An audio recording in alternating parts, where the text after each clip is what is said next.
say photos more real in black and white. The more I think about it, I think that ain't right. Well, the world I see on my car TV don't look so black and white to me, 'cause it all depends on what we wanna pretend, and it all depends on what we see through our lens, yeah.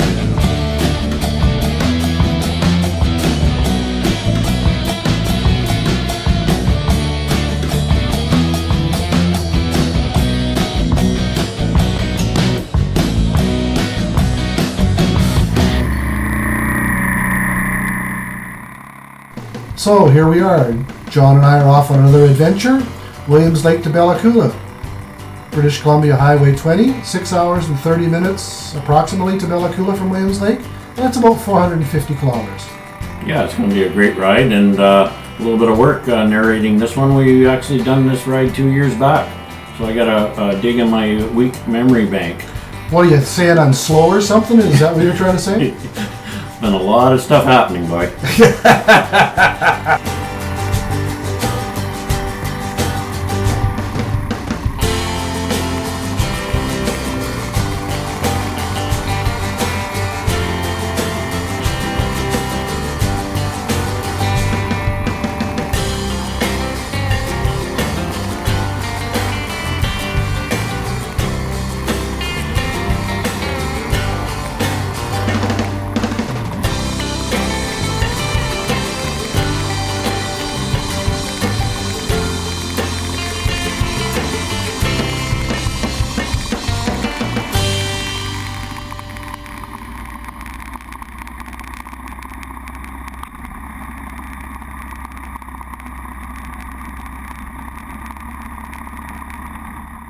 Well, here we are. We're going under the Sheep Creek Bridge, just out of Williams Lake.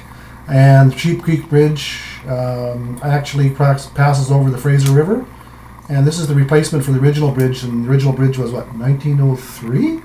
Yeah, I think it was 1903. I'm not sure what year. Do you remember what year this was built? No, I have no idea.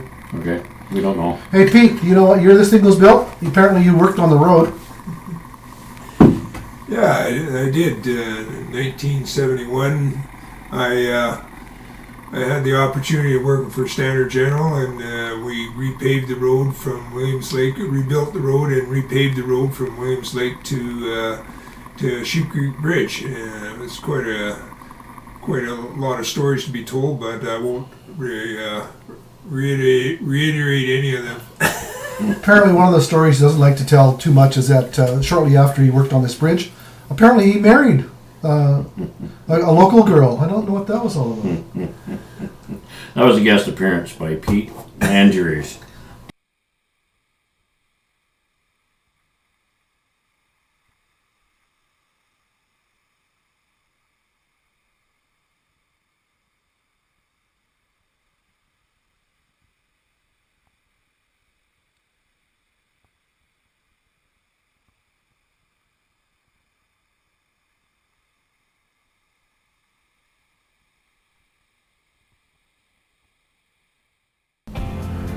So here we are, we're just coming into Lee's Corner.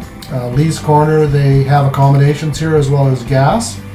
And they also have a restaurant and a little general store. It's actually quite a nice little place to stay. My son and I stayed there a couple of years ago when we were first coming through the Highway 20. Yeah, and you can ride south from there. You come to a beautiful protected area, Provincial Park, beautiful lake. And on the left there's a cutoff there, and it takes you through the Gang Ranch. So it's another beautiful ride.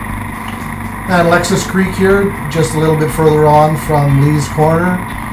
Again, gas and food, as well as an RCMP detachment. And they have a first aid station here too, so if you run into any trouble, this is the sort of the place you'd come. Yeah, and make sure you get gas before you need it, because you'll be riding along and we'll get to a spot we plan to get gas, and the gas station will be closed, and then get to the next one and it doesn't open for 2-3 hours, so make sure you got your gas early. REDSTONE does have a gas bar here as well, and it also has a little food store. Yeah, this pull-off is beautiful. This is just before TATLA Lake, and it's an absolute gorgeous little stop. Lots of wildflowers. Yeah, lots of wildflowers, and you can now see the Coast Range, the mountains that you're going to be going through. Just a beautiful place to stop. Yeah, I'm going to avoid the song that was recommended that I sing. You'll enjoy the fact that you're not hearing it.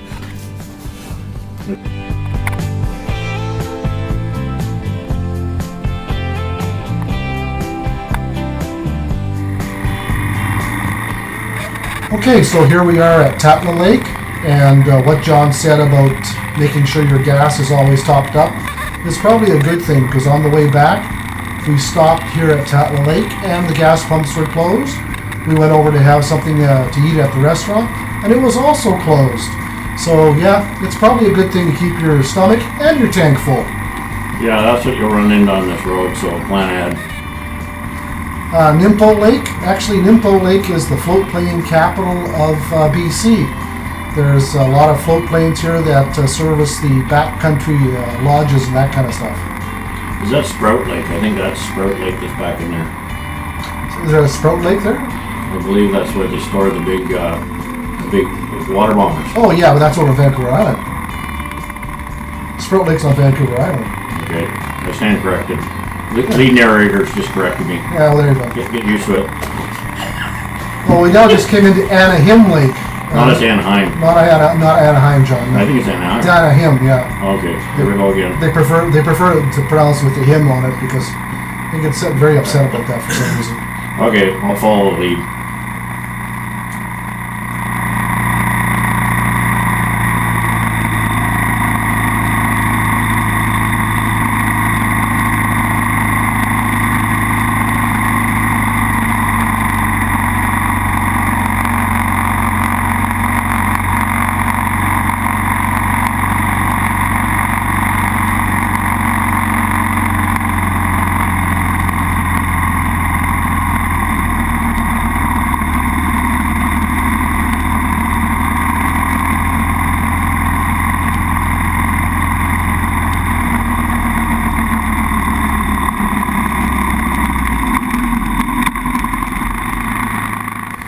Okay, so here we are. We're starting the gravel portion of the road. This gravel portion, I can't remember how long it is. I think it's about 40 to 50K. Goes from ANAHIM Lake to the bottom of the big hill. Yeah, this is our favorite part of the gravel. This is awesome ride. Oh yeah, KLRs on pavement, yeah, they're okay, but KLRs on gravel are awesome. Right at home.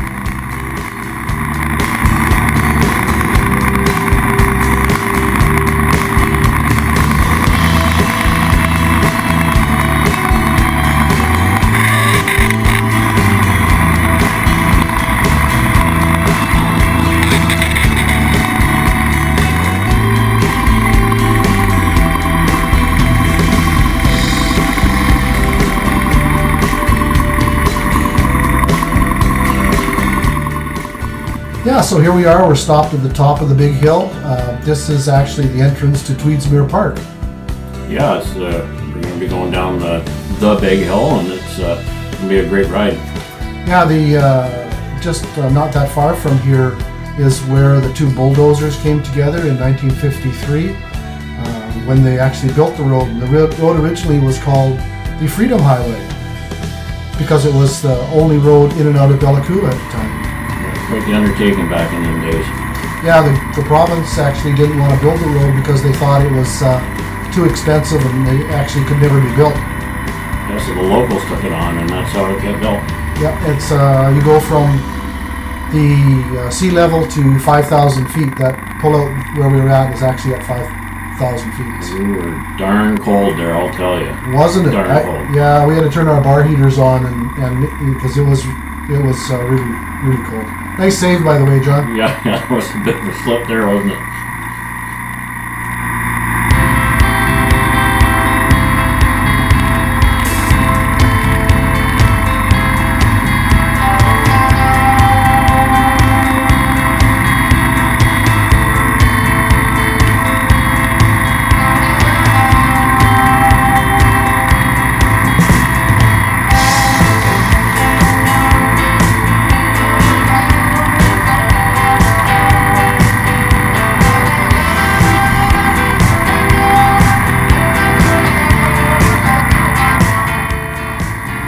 Yeah, you're gonna see here we're headed into a bunch of switchbacks. I'm not sure how many. You remember how many's on this hill, Rick?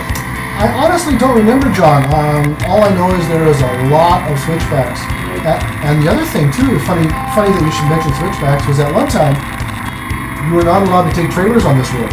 You had to park your trailer at the top when you went through the park. You were not allowed to take a trailer on this road. Wow, that's interesting. Take corners. Watch traffic here. Yeah, you really got to watch out for other people coming up and going down. I actually had a map at one time that showed the road, and it said no trailers in this section.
Oh man, would you look at that now? Here comes the pavement. I guess that means we're getting closer to Bella Coola, so that part of it's good. Yeah, that part of it's good, but I really like the KLR on the gravel rather than the pavement.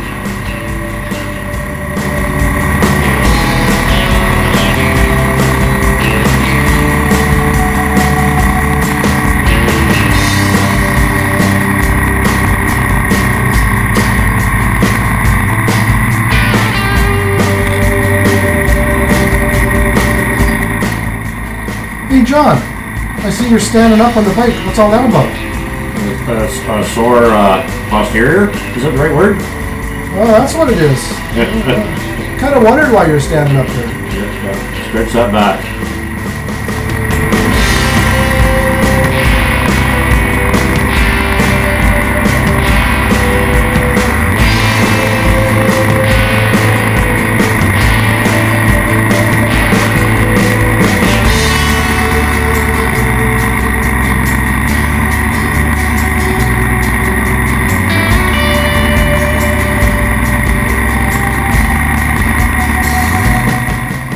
So here we are, we're getting closer to Bella Coola and there's more traffic on the road.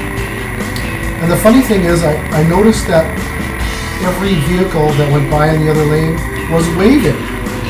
Yeah, they're really friendly in these small rural areas. They're happy to see tourists. I think people come. Yeah, I was really surprised. We were riding along the road and people would be just waving out of the blue. We'd be riding down the streets in the city, in a little town, and people would be waving at us. It was the friendliest place I've ever been. Very nice.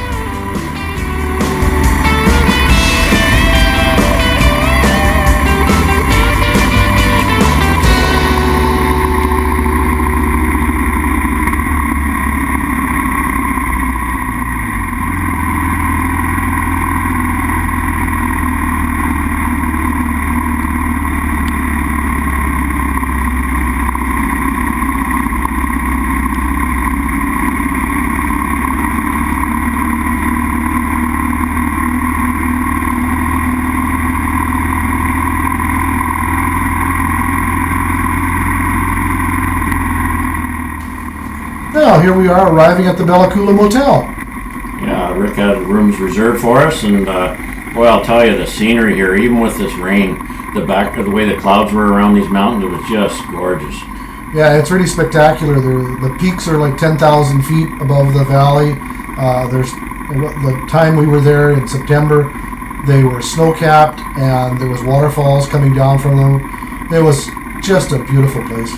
This is a nice room here. It's actually nice. Yeah, it was really good. Yeah, the Bella Coola Motel, it's your basic motel, but it's warm and dry. Clean. And clean, yeah. It was really nice. Really nice. So the next day we decided to go out to the harbor, and we were just riding into the harbor here. Yeah, it's quite the lifestyle. We talked to a few people here. It's really quite cool the way they live to fish, basically. And actually there was a barge that was in unloading some supplies and that kind of stuff, and they actually have passengers on board the barge. So if you wanted to go on like a working tour, you could go on the barge to the little outport communities and see little communities that way. Yeah, and they were pumping fuel off it up to there's tanks on the hillside here. You can see part of the video here. Okay, so here we are at the Bella Coola Wharf in beautiful downtown Bella Coola, not even close to Bella Coola. It's about 5K out in the inlet, and this is the wharf where they tie up all their fishing boats and pleasure craft, and it's just absolutely gorgeous. This is just a real special place. It's just fantastic. In a John. Incredible. Amazing. I just met some people from Edmonton that drove here all night to come out here fishing. They're headed out to where? What's the name of it? Yeah, I know it too. Ocean Falls. Yeah, they're going out to Ocean Falls. He actually owns a house over in Ocean Falls. Bought the house first and then bought the boat because they need a boat to get And they get the boat. Yeah, and they're from Edmonton. Drove down here all night to get here, and he's on holidays now. So. Halibut fishing, yeah. Hard life, eh? Yeah, tough life. Tough. Some people got it tough. Now that's a bed and breakfast.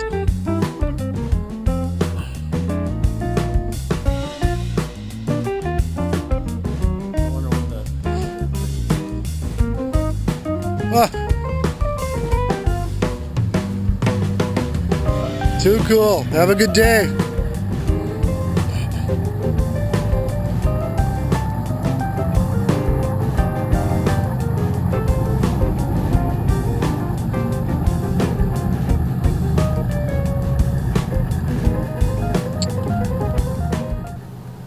Well, that concludes Williams Lake to Bella Coola. Thanks for coming on the ride, and we'll see you next time. Yeah, it was great having you guys along. Thanks a lot.